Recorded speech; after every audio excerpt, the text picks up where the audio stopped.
கோவை மாவட்டம் பொள்ளாச்சியில் சுற்றுலாத்துறையை மேம்படுத்தும் விதமாக 8வது சர்வதேச பலூன் திருவிழா தொடங்கியது. குறிப்பாக இந்த ஆண்டு சுற்றுலாத்துறை சார்பில் நடத்தப்படும் பலூன் திருவிழாவில் பிரான்ஸ், ஜெர்மன், நெதர்லாந்து உள்ளிட்ட 8 நாடுகளில் இருந்து 10 வகையான பல பலூன்கள் பறக்கவிடப்பட்டுள்ளது. தமிழ்நாடு சுற்றுலாத்துறை சார்பிலும் ஒரு பலூன் பறக்கவிடப்பட்டது குறிப்பிடத்தக்கது. இதை பார்ப்பதற்காக பல்வேறு மாநிலங்களில் இருந்து ஏராளமான பொதுமக்கள் கலந்து கொண்டனர். இந்த பலூனில் பறப்பதற்காக ஒரு நபருக்கு 25,000 ரூபாய் கட்டணமாக வசூலிக்கப்படுகிறது. பொதுமக்களுக்கு ரூபாய் 1000 கட்டணம் வசூல் செய்து அவர்கள் விரும்பும் பலூன்களில் இருக்கும் இடத்திலிருந்து வானில் உயரமாக பலூன்கள் பறக்கவிடப்படுகிறது. இந்த பலூன் திருவிழாவை முன்னிட்டு உணவு திருவிழா மற்றும் இரவு நேரங்களில் கலை நிகழ்ச்சி என பல்வேறு கலை நிகழ்ச்சிகளுக்கு ஏற்பாடு செய்யப்பட்டுள்ளது என நிகழ்ச்சி ஒருங்கிணைப்பாளர்கள் தெரிவித்துள்ளனர்.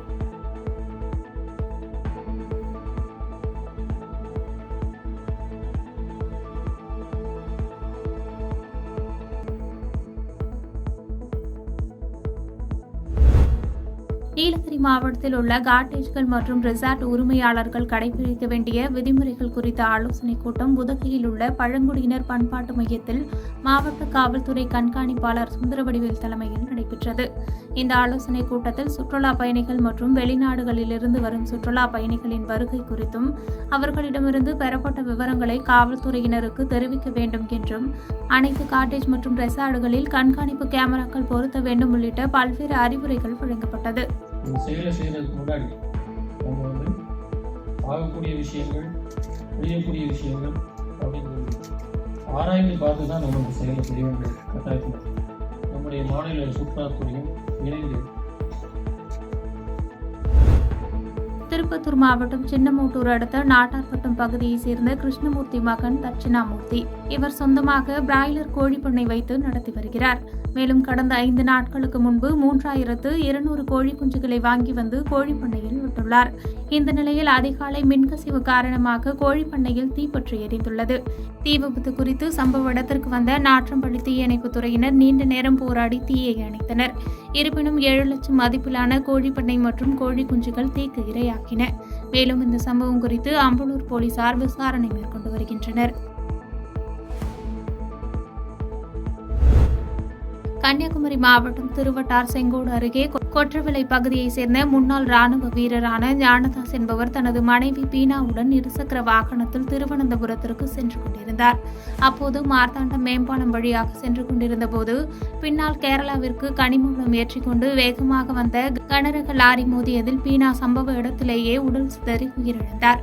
இந்த விபத்து குறித்து தகவல் அறிந்து சம்பவ இடத்திற்கு வந்த மார்த்தாண்டம் காவல்துறையினர் உயிரிழந்த பீனாவின் உடலை கைப்பற்றி உடற்கூறு ஆய்வுக்காக குழித்துறை அரசு மருத்துவமனைக்கு எடுத்து சென்றனர். மேலும் வழக்கு பதிவு செய்து விசாரணை மேற்கொண்டு தப்பி ஓடிய லாரி ஓட்டுநர் பூதப்பாண்டியை சேர்ந்த சகாய பால்சன் என்பவரை தேடி வருகின்றனர். இதுபோன்று தொடர்ந்து உயிரிழப்பு ஏற்பட்டு வரும் நிலையில் அதிவேகமாக செல்லும் கனரக லாரிகள் மீது நடவடிக்கை எடுக்க வேண்டும் என சமூக ஆர்வலர்கள் கோரிக்கை விடுத்துள்ளனர். கள்ளக்குறிச்சி மாவட்டம் உளுந்தூர்பேட்டை அருகே உள்ள பாண்டூர் கிராமத்தைச் சேர்ந்தவர் பாக்யராஜ். இவர் திருக்கோவிலூர் தாலுகா கீழ்த்தாயனூர் கிராமத்தில் உள்ள நியாய விலை கடையில் விற்பனையாளராக பணியாற்றி வருகிறார். இந்த நிலையில் அவர் நெமிலி பாண்டூர் சந்திப்பு சாலை அருகே உள்ள சாலையோரத்தில் தலையில் பலத்த காயங்களுடன் கிடப்பதாக கிடைத்த தகவலின் பேரில் அவர் 108 ஆம்புலன்ஸ் மூலம் உளுந்தூர்பேட்டை அரசு மருத்துவமனைக்கு சிகிச்சைக்காக சேர்க்கப்பட்டார். அப்பொழுது அவரை பரிசோதனை செய்த மருத்துவர்கள் பாக்யராஜ் ஏற்கனவே இறந்துவிட்டதாக தெரிவித்தனர். தகவல் அறிந்து வந்த போலீசார் இறந்தவரின் உடலை கைப்பற்றி உடற்கூறு ஆய்வுக்காக கள்ளக்குறிச்சி மருத்துவமனைக்கு அனுப்பி வைத்தனர்.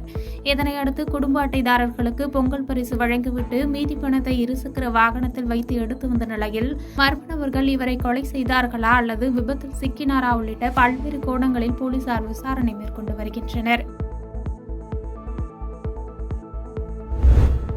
தென்காசி மாவட்டம் சங்கரன்கோவில் முதல் ராஜபாளையம் செல்லும் சாலையில் அவசர தேவைக்காக சென்று கொண்டிருந்த 108 ஆம்புலன்ஸ் கரிவலம் வந்தநல்லூர் அருகே சங்கரன்கோவிலில் இருந்து ராஜபாளையத்திற்கு தரம் பிரிப்பதற்காக குப்பைகளை ஏற்றி சென்று கொண்டிருந்த டிராக்டரின் பின்பகுதியில் எதிர்பாராத விதமாக மோதி விபத்துக்குள்ளானது. இதனால் டிராக்டர் தலைக்குப்புற கவிழ்ந்து சாலை முழுவதும் குப்பைகள் சிதறியது. மேலும் இந்த விபத்தில் ஆம்புலன்ஸில் இருந்த மருத்துவ உதவியாளர் மேகலா என்பவரை அருகில் இருந்தவர்கள் பலத்த காயங்களுடன் மீட்டு மற்றொரு ஆம்புலன்ஸ் மூலம் சங்கரன்கோவில் அரசு மருத்துவமனைக்கு சிகிச்சைக்காக அனுப்பி வைத்தனர். அங்கு அவருக்கு முதலுதவி அளிக்கப்பட்டு மேல் சிகிச்சைக்காக நெல்லை அரசு மருத்துவமனைக்கு கொண்டு செல்லப்பட்டார். இந்த நிலையில் விபத்து குறித்து கரிவலம் வந்தநல்லூர் போலீசார் விசாரணை மேற்கொண்டு வருகின்றனர்.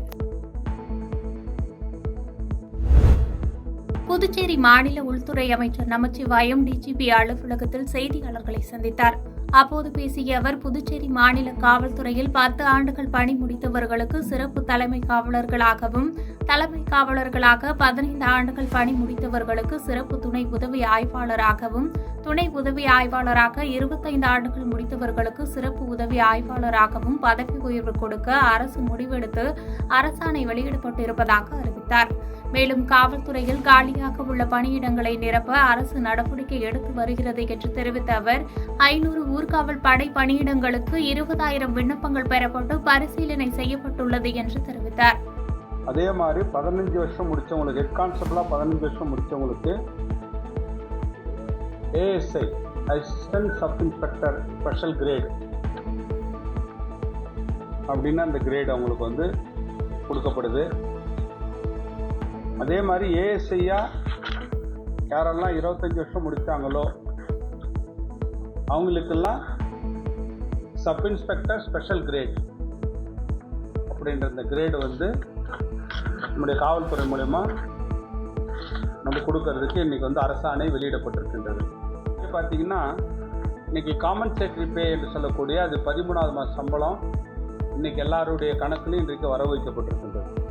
இந்த அரசாங்கம் வந்த பிறகு அந்த சம்பளம் அந்த காலத்தோடு அவர்களுக்கு அது கொடுக்கப்பட்டு வந்திருக்கின்றது.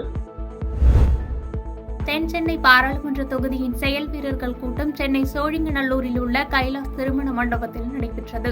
பாஜக மாநில தலைவர் அண்ணாமலை தலைமையில் நடைபெற்ற இந்த நிகழ்ச்சியில் வரக்கூடிய நாடாளுமன்ற தேர்தல் தொடர்பாக கட்சியின் தலைமை பொறுப்பாளர்கள் மற்றும் நிர்வாகிகளுடன் ஆலோசனை மேற்கொள்ளப்பட்டது. அதன் பிறகு சிறப்புரையாற்றிய பாஜக மாநில தலைவர் அண்ணாமலை, எங்கு எல்லாம் செல்ல முடியாது என கூறினார்களோ அங்கு எல்லாம் பாஜக ஆட்சி அமைத்துள்ளது என்று பேசினார்.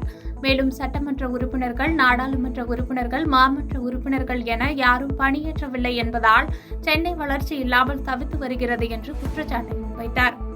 பாராளுமன்ற உறுப்பினராக, சட்டமன்ற உறுப்பினராக இருந்து நிறைய அரசியலை பார்த்தோம். எந்த பக்கம் அரசியல் போகுது, எப்படி அரசியல் மாறுது, சூழ்நிலை எப்படி இருக்கு, களம் நிலவரம் எப்படி, எந்த பக்கம் காற்று வீசுது, இது கிட்டத்தட்ட 50 ஆண்டுகளாக தொடர்ச்சியாக பார்த்துக் கொண்டிருக்கின்றார். சிவகங்கை மாவட்டம் சிங்கம்புணரி பாரிவள்ளல் மெட்ரிக் மேல்நிலைப் பள்ளியின் 51ஆம் ஆண்டு விழாவை முன்னிட்டு அஞ்சல் உரை வெளியீட்டு விழா பள்ளி வளாகத்தில் நடைபெற்றது.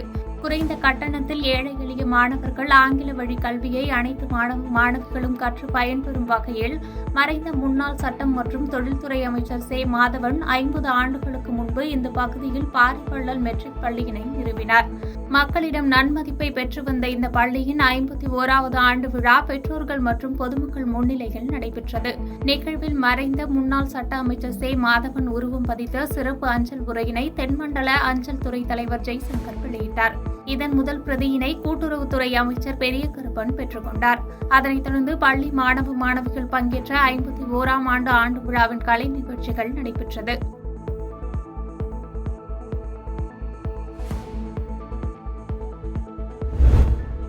விருதுநகரில் உள்ள தனியார் திருமண மண்டபத்தில் OPS அணியின் தொண்டர்கள் உரிமை மீட்பு குழுவின் செயல் வீரர்கள் கூட்டம் நடைபெற்றது.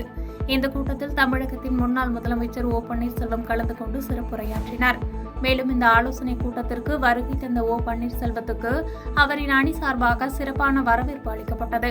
மேலும் இந்த ஆலோசனைக் கூட்டத்தில் O. பன்னீர்செல்வத்தின் ஆதரவாளர்களான வைத்தியலிங்கம், மனோஜ் பாண்டியன், பெங்களூர் புகழேந்தி மற்றும் மருது அழகராஜ் உள்ளிட்ட ஏராளமான நிர்வாகிகள் இந்த கூட்டத்தில் கலந்து கொண்டனர். பின்னர் ஆலோசனைக் கூட்டத்தில் பேசிய O. பன்னீர்செல்வம், உலகத்திலேயே ஆளும் கட்சியும் எதிர்க்கட்சியும் கூட்டணி அமைத்து இருப்பது தமிழகத்தில் மட்டும்தான் என சந்தேகம் இருக்கிறது என விமர்சித்து பேசினார்.